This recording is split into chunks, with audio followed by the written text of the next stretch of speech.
Isang kwento ng pagmamahal sa sining at pagkakaisa ang naging tampok sa social media matapos mag-viral ang huling hiling ng isang batang Gen Z artist mula sa Davao del Norte.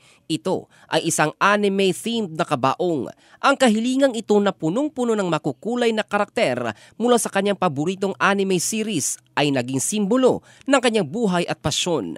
Sa likod ng kahilingan ng batang artist na si Kayona, nagtulungan ang mga local artists sa Davao del Norte upang maisakatuparan ang kakaibang disenyo ng kabaong. Sa bawat pintura at ilustrasyon, isinalarawan ang kanyang pagmamahal sa kultura ng anime at ang kanyang natatanging estilo bilang isang malikhaing individual. Ang kabaong ay naging higit pa sa isang simpleng huling hantungan. Ito'y naging canvas na nagkukwento ng kanyang personalidad at buhay.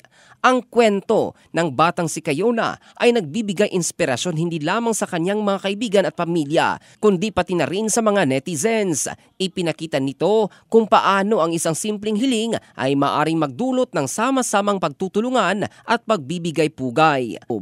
Bagamat puno ng lungkot ang kanyang pagkawala, iniwan niya ang isang pamana na magpapaalala sa lahat ng kagandahan ng sining bilang pahayag ng damdamin at pagkatao. Sa huli, ang kwentong ito ay hindi lamang tungkol sa pamamaalam kundi tungkol sa halaga ng sining bilang isang puwersa ng pagkakaisa, pagmamahal at alaala.